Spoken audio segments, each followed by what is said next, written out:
আমার আব্বুর স্থাবর অস্থাবর যাবতীয় সম্পত্তি কাগজপত্র থেকে আমাদেরকে বঞ্চিত করেন। আমরা দুইটা বোন, এর থেকে বেশি সম্পদ তো আর লাগে না। আমি তুবা তাবাসসুম তালহা, জগন্নাথ বিশ্ববিদ্যালয়ের 18তম বর্ষের শিক্ষার্থী। আমি জগন্নাথ বিশ্ববিদ্যালয়ের ফিল্ম অ্যান্ড টেলিভিশন বিভাগে পড়াশোনা করছি। আমার বাবা মারা গেছেন 10 বছর হচ্ছে। 2015 সালে আমার আব্বু মারা যাওয়ার পর থেকে আমার দাদা চাচারা আমাদেরকে সমস্ত কিছু থেকে বঞ্চিত করে আসছেন। আমার এবং আমার ছোট বোনের, আমার পরিবারের কোনো ভরণ পোষণ তারা বহন করেননি।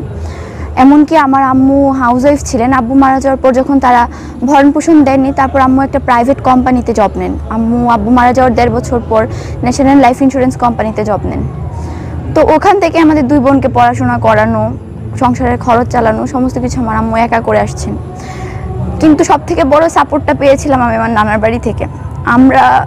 আব্বু মারা যাওয়ার পর থেকে আমার নানা ভাই, মামারা, খালামণিরা আমাদেরকে তাদের বাসায় নিয়ে আসেন। আমরা সেখানে থেকে পড়াশোনা করে এই পর্যন্ত আসতে পেরেছি। তো আমার দাদা ভাই আমাদেরকে কোনো কিছুই দেয় নাই। ইভেন আমার আব্বুর যে রানিং ব্যবসাটা ছিল, ওটা আমার ছোট চাচা দখল করে নেন। এমনকি আমার আব্বুর স্থাবর অস্থাবর যাবতীয় সম্পত্তি কাগজপত্র থেকে আমাদেরকে বঞ্চিত করেন। আমি লাস্ট 5 বছর ধরে আমার দাদার বাড়িতে যাই না, গেলেও কেবল আব্বুর কবর জিয়ারত করে চলে আসি। এবার আমি 4 তারিখ ঢাকা থেকে সরাসরি আমার দাদার বাড়ি যাই। তার আগে আমি আমার দাদার সাথে ফোনে কথা বলি, তখন আমি বলি যে আমার আম্মু এখন অসুস্থ। মোনালিসা হেভি ফ্লো 15 পিস প্যাকেটের সাথে 8 পিসের একটি প্যাকেট একদম ফ্রি।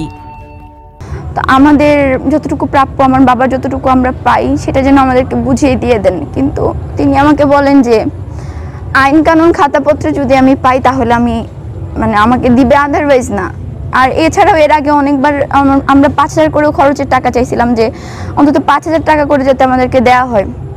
কিন্তু উনি বারবার এইভাবে বলছেন যে আমার নানার বাড়ির মানুষজন বড় লোক, তারাই তো চালাইতে পারে, কোনো আত্মসম্মান সম্পন্ন মানুষ তো এইসব কথা বলতে পারে না। এবার যখন আমি বাড়ি যাওয়ার পর আমার দাদি আমাকে আমার সৎ দাদি আমাকে একটা টিনের ভাঙা ঘরে থাকতে দেয়। এগুলো ঘরে তারা থাকে না। আমাদের পুরনো একটা দোতলা আছে। আমি বলি যে ড্রয়িং রুমের দরজাটা খুলে দিতে, রুমটা ক্লিন করে দিতে, আমি ওখানে থাকবো, কিন্তু উনি দেন নাই। তো ওখানেই রাতে ঘুমাইছি। হওয়ার কারণে আমাদেরকে অন্য চাচাদেরকে আমার দাদা এইভাবে সম্পদ ভাগ করে দিয়েছেন, ধানের জমি বা বাড়িতে ডুপ্লেক্স করছে ওনারা। তো আমাদের একটা বাসা আছে কেবল 5.5% জায়গার উপরে। আব্বু 2007 সালে আমাদেরকে এই বাসাটা করে দেন। ওই বাসাটা ছিল আমার জায়গাটা ছিল আমার ছোট দাদার। তখন আমি নার্সারিতে পড়ি। তো আমার ছোট দাদা নিঃসন্তান থাকার কারণে উনি জায়গাটা লিখে দিয়ে যেতে পারেন না, তার আগে মারা যান। তখনকার সময়ে 50,000 টাকা জায়গার দাম ছিল।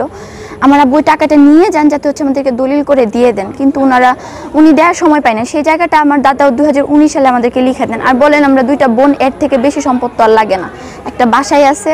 তো উনি যাবতীয় সকল কিছু থেকে আমাদেরকে বঞ্চিত করছেন। তো আমি চাই এটা সুষ্ঠু তদন্ত করে সমানভাবে আমাদেরকে যাতে সমবন্টন করে দেওয়া হয়। আর আমার বাবা বড় সন্তান হয়, আমার দাদা এবং আমার দাদার বাড়ির সকলে আমার বাবাকে কুলুর বলদের মতো খাটায়, কেবলমাত্র ওনাকে ব্যবহার করে।